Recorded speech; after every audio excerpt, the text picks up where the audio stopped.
La lluvia golpeaba contra las ventanas del apartamento de Isabel Vázquez con la misma insistencia con que los recuerdos golpeaban su mente. Ella sostenía una taza de café entre sus dedos temblorosos, observando cómo el vapor ascendía en espirales mientras la televisión murmuraba las noticias matutinas de fondo. 43 años, cabello castaño salpicado de canas, ojos que cargaban el peso de décadas de búsqueda infructuosa. El teléfono sonó, cortando el silencio como un cuchillo. ¿Isabel Vázquez? La voz del otro lado sonaba formal, casi vacilante. Mi nombre es Marcos Delgado, soy electricista y, bueno, necesito hablar con usted sobre algo que encontré. Tiene que ver con su hija. El mundo se detuvo. La taza se le escapó de las manos, destrozándose en el suelo de la cocina, mientras el café se esparcía como sangre oscura sobre los azulejos blancos. 35 años. 35 años desde que Sofía había desaparecido en el Cine Avenida durante una función matutina de Regreso al Futuro. 8 años, pecas en la nariz, una sonrisa que iluminaba cualquier lugar. Un segundo, Isabel estaba comprando palomitas, al siguiente, su niña había desaparecido en el aire. ¿Dónde está usted? Isabel logró susurrar, apoyándose en la encimera de la cocina. Sus piernas temblaban como hojas al viento. En el antiguo Cine Avenida, en la calle Mayor, estoy haciendo la reforma eléctrica para su demolición. Señora Vázquez, necesito que venga hasta aquí, no puedo explicarlo por teléfono. El Avenida. Ese nombre resonaba en su mente como un fantasma que regresa a atormentarla. El edificio llevaba décadas abandonado, un esqueleto de concreto y recuerdos dolorosos en el centro de la ciudad. Isabel había evitado pasar por esa calle durante todos estos años, pero ahora sentía una fuerza magnética que la atraía de vuelta a ese lugar maldito. 20 minutos después, ella estaba parada frente al cine, el corazón martillando contra sus costillas. La fachada Art Deco, otrora majestuosa, ahora mostraba las heridas del tiempo, pintura descascarada, ventanas rotas tapiadas con madera, el letrero medio caído balanceándose con el viento. Marcos Delgado la esperaba en la entrada, un hombre de unos 50 años, manos callosas y ojos amables que parecían cargar un nuevo peso. «Gracias por venir», dijo, apretando su mano con firmeza. Yo tengo una hija de la edad que tenía su Sofía cuando...» No terminó la frase, pero Isabel entendió. Todos los padres entendían ese miedo primitivo, visceral. El interior del cine era un mausoleo de decadencia. La alfombra roja, otrora lujosa, ahora era un paisaje de moho y descomposición. El olor a humedad y abandono impregnaba el aire, mezclado con algo más dulce y perturbador que Isabel no podía identificar. Los asientos estaban cubiertos por sábanas fantasmagóricas y la pantalla, rasgada en varios puntos, pendía como un sudario gigante. Estaba trabajando en el sistema eléctrico del sótano, explicó Marcos, su voz resonando en el espacio vacío. Había una instalación muy extraña detrás del panel principal, cables que no tenían sentido, llevando a lugares que no deberían existir. Se detuvo, volviéndose a ella con una expresión que mezclaba compasión y horror. Y entonces encontré esto. Bajaron una estrecha escalera que Isabel no recordaba haber visto antes. El aire se volvía más denso a cada escalón, cargado de una humedad que parecía viva.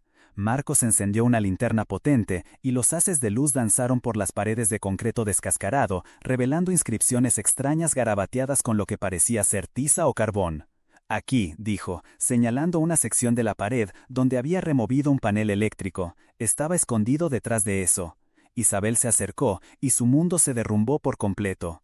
Era un pequeño altar improvisado, una muñeca de cabello castaño, algunas fotos descoloridas de niños, velas derretidas hacía mucho tiempo, y en el centro, como una reliquia macabra, un pequeño zapato de cuero rojo.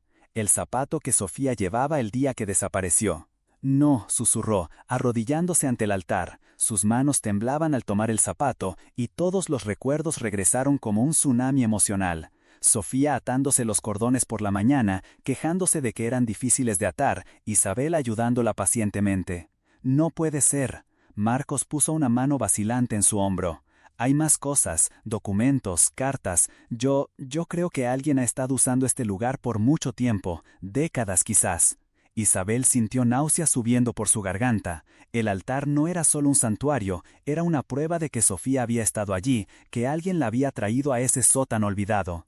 «¿Llamaste a la policía?» «Pensé que usted debería verlo primero, después de tanto tiempo». Marcos vaciló. «Hay algo más, algo que será difícil de escuchar».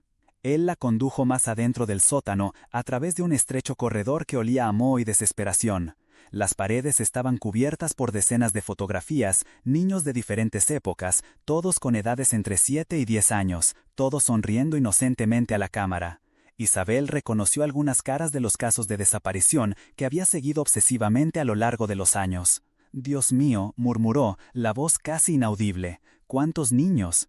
72, respondió Marcos, su voz pesada como el plomo. «Los conté, todos desaparecidos a lo largo de 40 años, todos aquí». Al final del corredor había una puerta de metal pintada de blanco, descascarada y oxidada. Marcos la abrió con cuidado, revelando una pequeña sala que parecía haber sido una oficina improvisada. Un escritorio de madera ocupaba el centro, cubierto por pilas de documentos amarillentos, cuadernos e inquietantemente dibujos hechos por niños. Isabel se acercó al escritorio con pasos vacilantes. Los dibujos eran típicos de niños pequeños, casas con chimeneas humeantes, familias sonrientes, soles amarillos en la esquina superior derecha. Pero había algo siniestro en ellos, una cualidad desesperada en los trazos, como si fueran gritos silencios pidiendo ayuda. «Mira la fecha», dijo Marcos, señalando uno de los dibujos.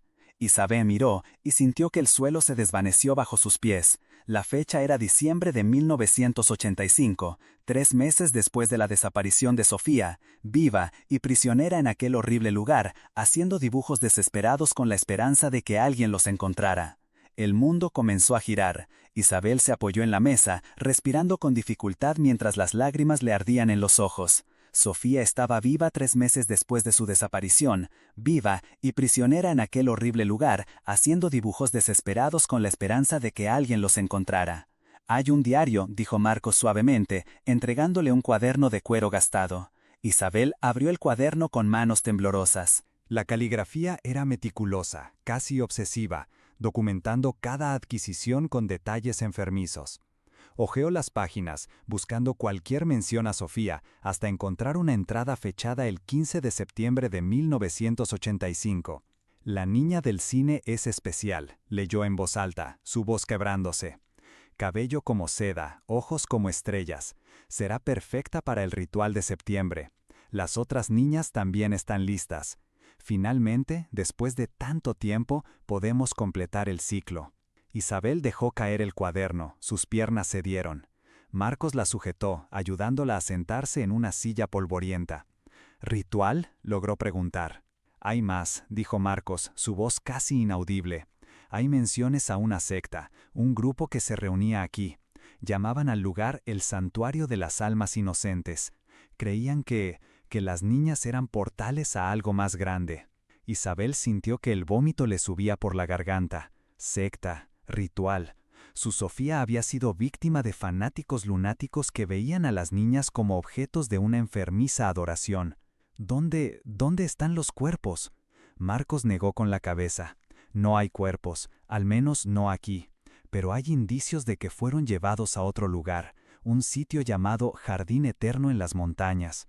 El nombre resonó en la mente de Isabel como una campana fúnebre. Jardín Eterno.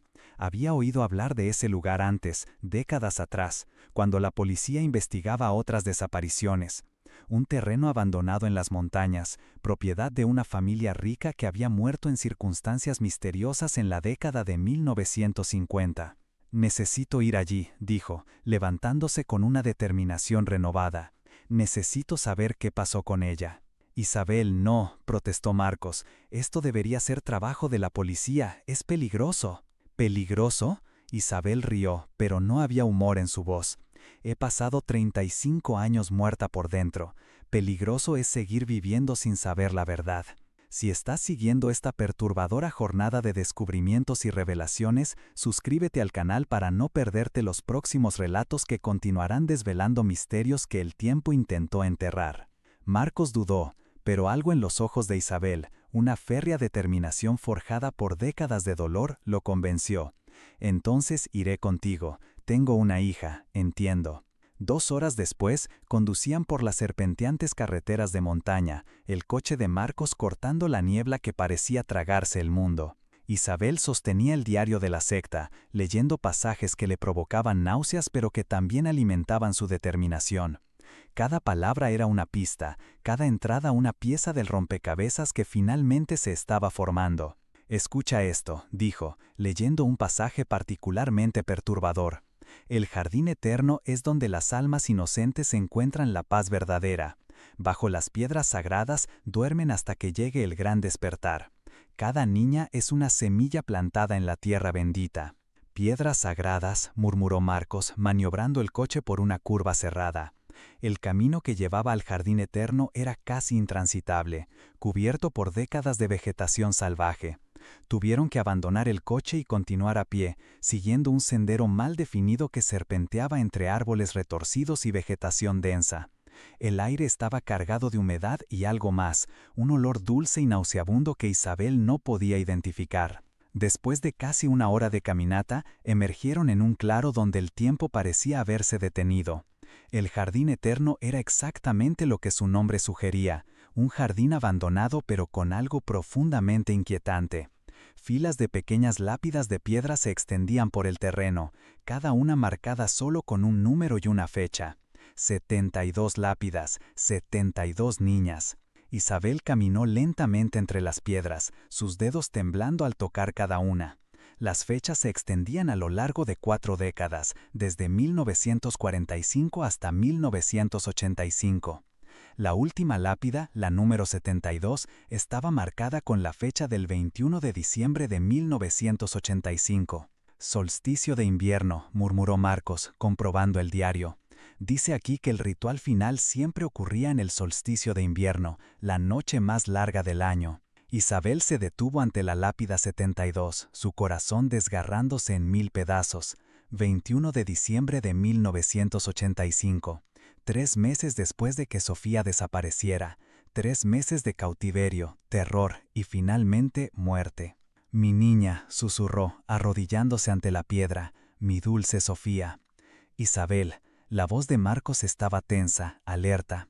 «No estamos solos». Ella miró hacia arriba y vio una figura emergiendo de los árboles, un hombre anciano, encorvado por la edad, vestido con ropas oscuras que parecían salidas de otra época.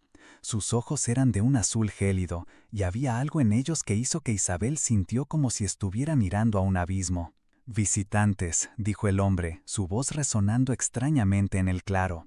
«Hace mucho tiempo que no tenemos visitantes en el jardín eterno». Marcos se colocó protectoramente delante de Isabel. «¿Quién es usted?», respondió el hombre, sonriendo con una expresión que no llegaba a sus ojos. «Soy el guardián», respondió. «Cuido de las niñas especiales, protejo sus sueños eternos». Isabel sintió un escalofrío recorrer su espalda. «¿Usted formaba parte de la secta?» «¿Secta?». El hombre rió, un sonido que parecía provenir de tumbas profundas. «No éramos una secta, querida, éramos salvadores. Estas niñas estaban destinadas a terribles sufrimientos en el mundo exterior. Nosotras las liberamos, les ofrecimos la paz eterna». Isabel dejó caer el cuaderno, dijo levantándose lentamente. «Usted las mató». «Las salvé», corrigió el guardián, acercándose a ella. Su Sofía era especial, brillaba con una luz interior que rara vez vemos. Fue un honor guiarla al otro lado. La rabia explotó en el pecho de Isabel como una bomba. 35 años de dolor, culpa y desesperación se transformaron en pura furia. Se lanzó contra el hombre, pero Marcos la sujetó. «Lleva décadas muerta», susurró él en su oído. «Hacerse daño no la traerá de vuelta». «Pero hay algo que sí puede», dijo el guardián, sus ojos brillando con una luz fanática. «El gran despertar está cerca. Las niñas pueden regresar, pero necesitamos un sacrificio final, una madre dispuesta a unirse a su hija». Isabel dejó de forcejear contra Marcos. «¿Qué estás diciendo?» «Su Sofía está aquí, esperándola», dijo el guardián, señalando una construcción de piedra en el centro que Isabel no había notado antes. «La ha estado llamando durante 35 años. Puedo llevarla hasta ella». «No», dijo Marcos con firmeza, «eso es una locura, está mintiendo». Pero Isabel ya no escuchaba. La posibilidad, por remota o delirante que fuera, de ver a Sofía de nuevo era como una adicción a la que no podía resistirse. Se liberó del abrazo de Marcos y comenzó a caminar hacia la construcción de piedra. «Isabel, para», gritó Marcos, pero ella siguió caminando. La construcción era antigua, cubierta de musgo y hiedra, con una pesada puerta de madera que parecía no haberse abierto en décadas. El guardián la alcanzó, sacando una llave adornada de su bolsillo. «Ella está aquí», dijo, sonriendo. «Su dulce Sofía está aquí esperándola». La puerta se abrió con un gemido agonizante, revelando una oscuridad que parecía tragarse la luz. Isabel dudó un momento, pero el dolor de 35 años la empujó hacia adelante. Entró en la construcción, seguida por el guardián. El interior era una única sala circular, con paredes de piedra cubiertas de símbolos extraños. En el centro había un altar de mármol, y sobre él, Isabel gritó. Era un esqueleto pequeño, vestido con los restos de un vestido azul que reconoció inmediatamente. El vestido que Sofía llevaba el día que desapareció. Junto al esqueleto había otros más pequeños dispuestos en un círculo macabro. «¿No es hermosa?», susurró el guardián. «Ha estado durmiendo tanto tiempo, esperándola. Ahora pueden estar juntas para siempre». Isabel cayó de rodillas, sollozando incontrolablemente. Los huesos de su hija, su dulce Sofía, habían estado allí durante décadas, en un ritual demente de un loco que creía estar salvando niñas. «Las maté», susurró a los esqueletos, «no las protegí». «No, querida», dijo el guardián, poniendo una mano en su hombro. «Tú las salvaste, y ahora puedes unirte a ellas». Isabel sintió un pinchazo agudo en el cuello. Miró hacia atrás y vio al guardián sosteniendo una jeringa vacía. El mundo comenzó a girar y sintió que sus piernas fallaban. «Descansa», dijo el guardián suavemente, «pronto estarás con tu hija». Pero Isabel no estaba lista para descansar. La rabia que la había alimentado durante décadas explotó en una última reserva de fuerza. Se giró y atacó al guardián, luchando contra la droga que corría por sus venas. Cayeron juntos, rodando por el suelo de piedra. «No me vas a matar», gritó, golpeando la cara del hombre. «No vas a convertirme en otra de tus víctimas». El guardián era más fuerte de lo que parecía, pero Isabel luchaba con la furia de una madre que lo había perdido todo. Lucharon ferozmente, derribando velas y esparciendo huesos por el suelo. Isabel logró coger una piedra suelta y la derribó sobre la cabeza del guardián. El hombre dejó de moverse. Isabel se quedó allí, respirando con dificultad, la droga aún corriendo por sus venas. Podía oír a Marcos gritando su nombre desde afuera, pero su voz parecía venir de muy lejos. Se arrastró hasta el altar donde descansaban los restos de Sofía. «Perdóname», susurró, tocando suavemente lo que quedaba del pequeño cráneo. «Perdóname por no haberte encontrado, perdóname por no haberte protegido». El mundo se estaba oscureciendo, pero Isabel luchó contra la inconsciencia. Tenía una última cosa que hacer. Con las manos temblorosas sacó su móvil del bolso y llamó a la policía. «Jardín del Recuerdo», logró decir antes de desmayarse. «72 niñas. Encontré a mi hija». Isabel despertó en el hospital 3 días después. Marcos estaba sentado junto a su cama, los ojos rojos de cansancio. La policía había encontrado el Jardín del Recuerdo, pero el guardián había desaparecido. Su cuerpo ya no estaba en la construcción de piedra y no había rastros de a dónde había ido. «¿Las niñas?», preguntó ella, con la voz ronca. «Todas identificadas», respondió Marcos. 72 familias finalmente tendrán respuestas. Tú lo hiciste, Isabel. Tú las trajiste a casa». Isabel cerró los ojos, sintiendo una paz que no conocía desde hacía décadas. Sofía estaba muerta, siempre lo supo en el fondo de su corazón, pero ahora sabía lo que había pasado, sabía que su hija había sido encontrada. «Hay algo más», dijo Marcos vacilante. «Han encontrado otros jardines. El guardián no trabajaba solo, había una red, esparcida por varios estados. Su descubrimiento ha abierto una investigación nacional». Isabel abrió los ojos mirando por la ventana del hospital. El sol estaba saliendo, pintando el cielo de dorado y rosa. Era un nuevo día, el primero en 35 años en el que sabía la verdad sobre su hija. «Él sigue ahí fuera», dijo ella, «probablemente, pero no por mucho tiempo. Ahora sabemos que existe». Isabel pasó los meses siguientes trabajando con la policía, ayudando a identificar otras posibles víctimas. El caso se volvió nacional y decenas de familias finalmente recibieron respuestas sobre niños desaparecidos desde hacía décadas. El guardián nunca fue encontrado, pero su red fue desmantelada poco a poco. Un año después, Isabel volvió al Jardín del Recuerdo por última vez. El lugar había sido transformado en un memorial, con una placa honrando a las 72 crianzas que habían muerto allí. Cada una tenía un nombre ahora, una historia, familias que las lamentaban. Isabel se arrodilló delante de la placa que llevaba el nombre de Sofía, colocando un buqué de margaritas, las flores favoritas de su hija, en la base del memorial. «Estoy bien ahora», susurró ella. «Finalmente estoy bien». Y por la primera vez en 35 años, Isabel Vázquez realmente estaba.